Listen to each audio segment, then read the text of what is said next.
thanks for coming in. We appreciate it. What is it that I can do to help you today? Trying to work on pitching. Good, And because hitting. these are pitching instructions. We'll hold off the hitting for a while so we can focus on your pitching. What is it about your pitching that you think needs the most attention? My accuracy. Accuracy. You've come to the right place. Do you realize that most kids come in with I want to throw faster. Like, let's set a goal that I'm going to be 4 inches taller by the summer. You know, it's hard to do. Accuracy is really important. Why do you think you need your accuracy improved? So I can aim at my target and hit the right spots. Mm-hmm. I mean, how do you think that is there a problem right now, or is that? Yeah. What's the problem? I keep like throwing all over the place when I pitch.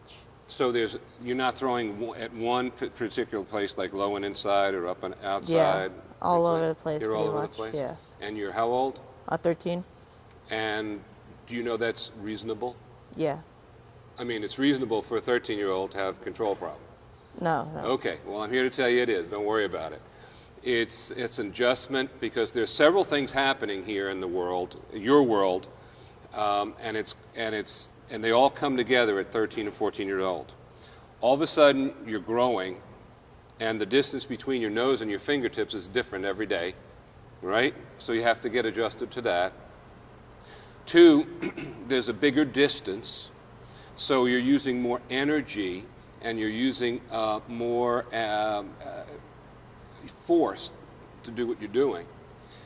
You've been pitching a while, and there's a greater chance for injury because your repetitions per year are building up. So we have to watch out for that. Of course, safety is the biggest issue.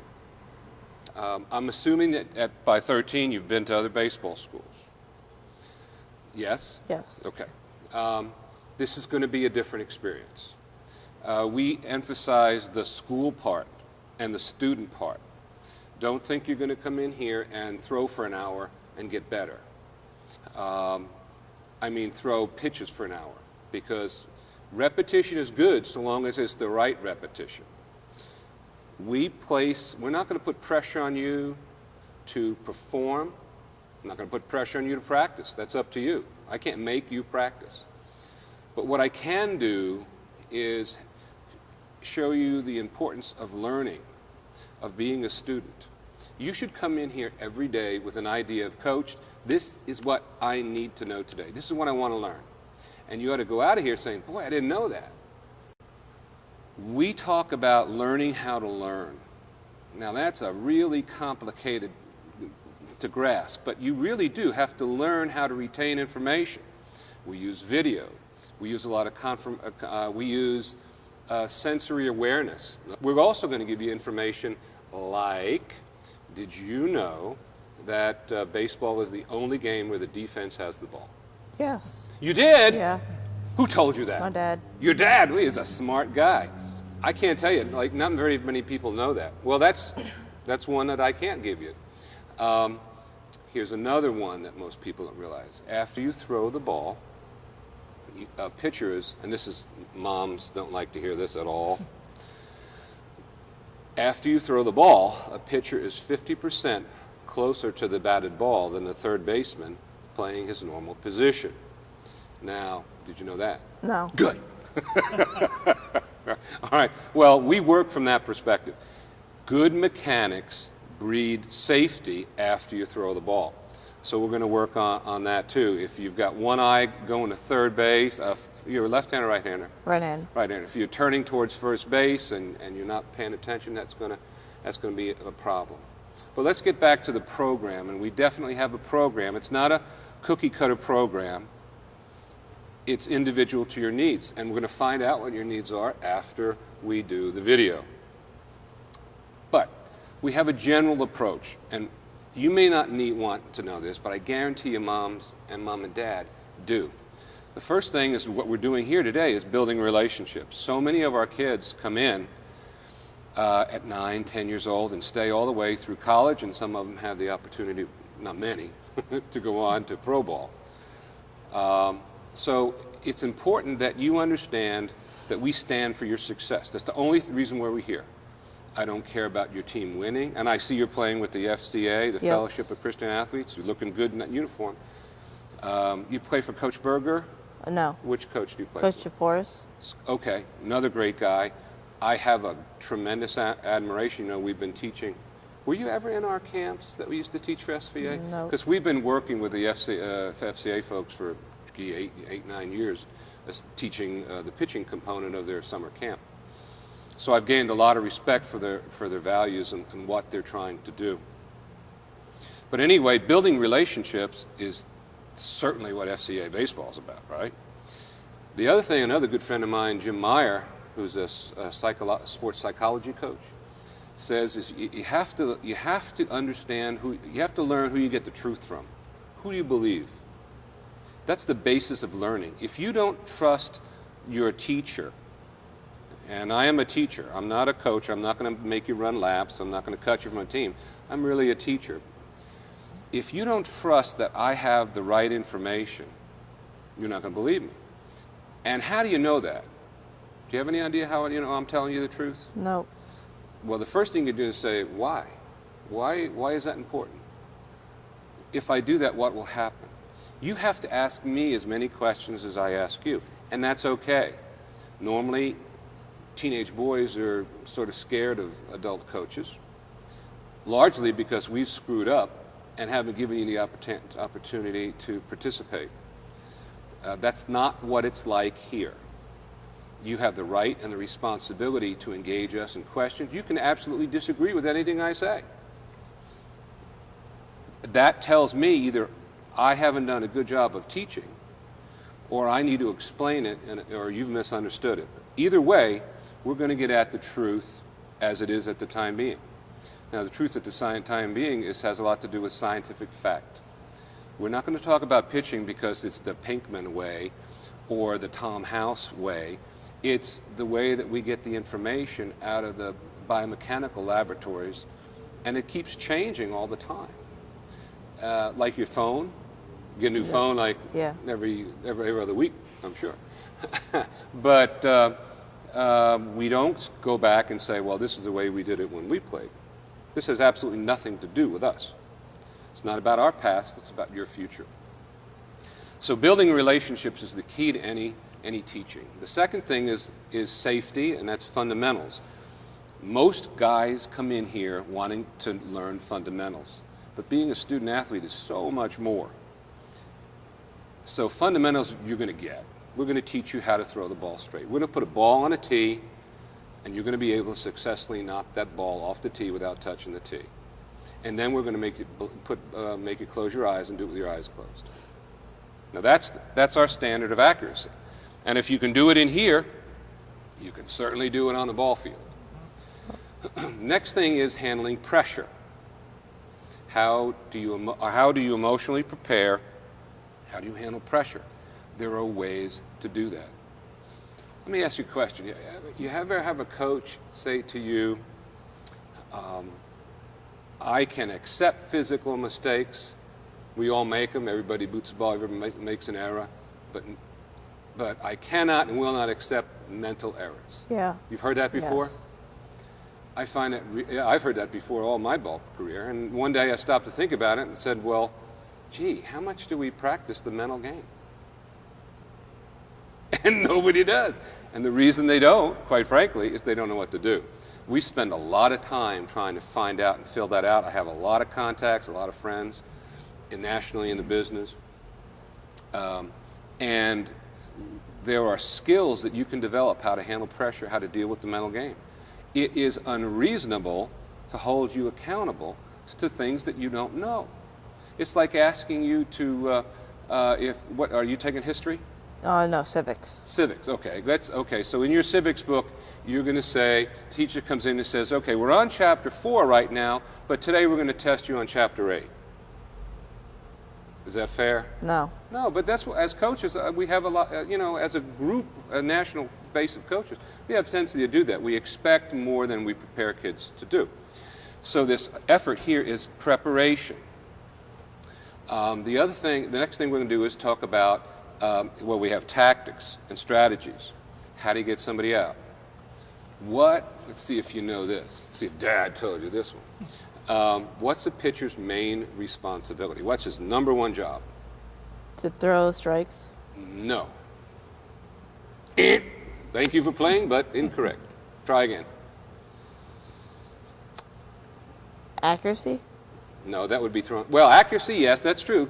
But accuracy and throwing strikes is not too, you would think is the same, but it's not. Then I don't really know. A pitcher's main job is to get the batter off balance. If you get the batter off balance, good things are going to happen for you. The purpose of that, getting the batter off balance, is so that the batter hits a ground ball. You want to get the batter to hit a ground ball or a weak fly ball, but primarily a ground ball within the first 3 pitches. The reason we do that is so that keep your pitch count down and everybody else gets a chance to play. You know, so as a pitching coach, my responsibility is to get you be as successful as you can with the least amount of pitches. Now you might say, yeah, well, what about those guys that are trained to swing down and hit the ball on the ground? You've probably heard that, right? Yes. Thank you. That's what you're saying. That's the whole purpose of that. It is sort of bizarre to me because if the pitcher's goal was to try to throw the ball low so he hit it on the ground and the batter's job is to hit the ball on the ground, isn't it odd that 2 people would have the same exact goal? Yes. So something's missing in there, but you know, I think if you asked anybody in the business, they would love to see a pitcher that's keeping the ball low, right? Yes. That's why they put you on the mound, to make it harder as the ball comes down on the mound. Third thing, so we have tactics, building a relationship, fundamentals, handling pressure, strategy and tactics, how we get the guy out, what are we doing, we'll probably teach you how to make a ball go straight, sure, but after that we want you to learn how to make a ball go crooked. There's lots of different names to those pitchers. Don't get hung up in the names. When we talk about making a ball go crooked, we're not going to say, oh, dude, hold it this way and it'll go that way, because you're not going to remember that. We're going to tell you, at 13 years old, we're going to tell you the aerodynamic method of ball movement. It's like, why do airplanes move through the air? Why does a ball move through the air? And if you understand completely about, okay, these are the aerodynamic qualities of scientifically based of a ball moving through the air, you can own that information for the rest of your life. 3 other things that we work hard on at different times of the year. One is athleticism, strength, endurance, and flexibility. You're only going to be as good a pitcher as you are flexible. I have seen some 13-year-old guys coming in here looking like the Tin Man and the Wizard of Oz because they're not flexible. So you can do yourself a great service. I also see a lot of guys coming in here wanting to throw the ball faster, yet they're stiff as a brick. Well, if you increase your range of motion, the manner in which, the extent that you move your arm, if you increase that range of motion and build it up with quick twitch muscle development, you're going to throw the ball faster to the extent that you can, right? Now, the next thing is nutrition. You simply put, you are what you eat. We don't have problems with fat guys coming in here and having to trim down. We have skinny guys, or as Tommy House says, fungos with ears, and they have undernutrition. They're running out of fuel. They're burning up 2,000 calories just sitting in class all day. So we have to motivate you and educate you so that you stock up your energy reserves to last a whole game, last a whole week, last a whole season. And at 13, I guess you've noticed the games, you play more. Yeah. You practice more. It's not unusual to be in high school to be playing 22 hours a week. So you need to figure that out. The other thing too is when you lift weights, food builds muscle, not iron. You can lift all you want and just get hurt. But if you don't supply the necessary dietary nutrition to support that lifting of the weights, you're not going to build muscle. You're going to break muscle, and it's going to be hard. And if you go, and here's my proof point of that: go pick up a weightlifting magazine and look at all the ads for food, and food supplements, and protein drinks, and all of other things. And that's something that you should know anyway, because one day, Bubba, you're going to be sitting in that chair. and your kid's going to come up to you and said, and you're going to say, well, I think you need to eat this before the game, and the kid's going to look up at you and say, nah, I don't like the way it tastes. Right? I'm sorry, you know, that's the way it is. The last thing is athletic values. Now, an athletic value is something that you stand for. What do you stand for? What are you trying to do with your life through athletics? And I will say, not many kids your age think about that, but start. Now, you're in the FCA program, so I know they spend a little bit more time, and a lot more time, on a greater purpose of being a student athlete. That's the reason, by the way, we get along so well with them, because it is a major concern for us. You may not make the high school team. I hope you do. You may not go on to play college ball. I hope you do. And we'll do everything in our power to make that happen, come true for you.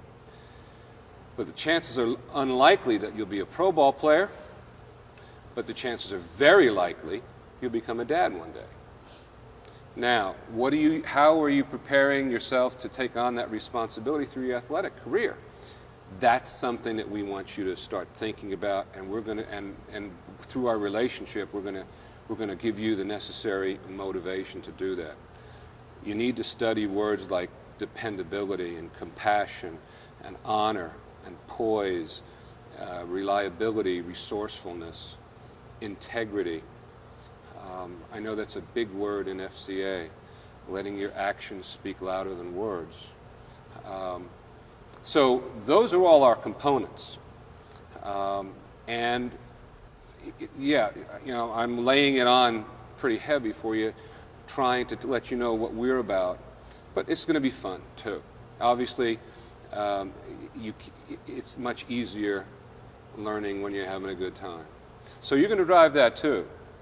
And don't be surprised if we walk, even in the second lesson, where the first thing that somebody says to you is, what do you want to know? Because this is all about you. This is all about you. It's all about your future, and you need to take ownership in that. Okay? Yeah. So what do you think? I think this will be good for me. Good. You want to stay? Yes. Okay. This is your opt-out. This is where you can say, no, I don't think I want to do this. I've had kids do that. Really, not many, over the many thousands of kids we've had. But that's important. It's granted, as you can see, this is not a school for everybody. I know that. This is, you know, we're not going to come in here and entertain you just as a recreation. We're going to challenge you to learn. And as a result, you're going to get better. And you're going to feel good about yourself. And you're going to build your self-esteem because you really know what you're talking about. You're not imitating somebody else. Okay? All right. So what I'd like you to do is go over here, get warmed up, and we'll get a camera on you, and we'll be right, and we'll review the video. Okay? Thanks. Well, congratulations, you did real well. Thank you, sir. So often parents will come in, and if I even look at a parent, they're going to answer the questions for their kid. So I really wanted that to be, you know, between him and me, and I appreciate you. So, but now is your chance. What do you think that I can do to, what can we collectively do to help him? Well, as Michael already stated, his biggest problem with pitching is accuracy. He'll have a couple good innings, and then he'll have innings where the ball is just up, down, hit batter, over the head, over the catcher, in the dirt. They just tend to go all over the place, and that's where he needs help with pitching. Well, it's been our experience that of all the things in pitching, accuracy is the easiest to fix. Well, that's good to hear, because he's got a beat on a lot of other things. Yeah, yeah. Well, I know it sounds hard to believe, but I think, you know, you have to understand that we deal with hundreds and hundreds of kids each year on pitching alone, as well as the other things that we teach. So I think you're okay.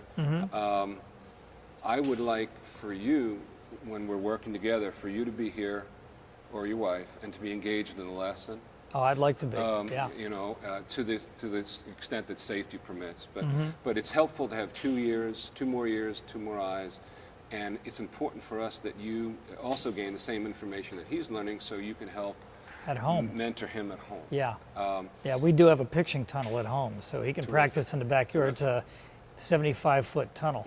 So, The other thing that's important to me as a teacher is for you to say, okay, if how you know your son way better than I will, or ever will, even though I'll try, I'm not going to get to that thing, that level.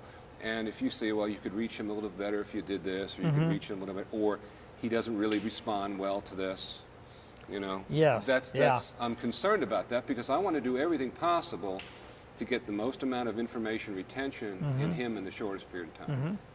understood. Okay? I can do that. All right, let's go Yes, go sir. get him. Yes, sir.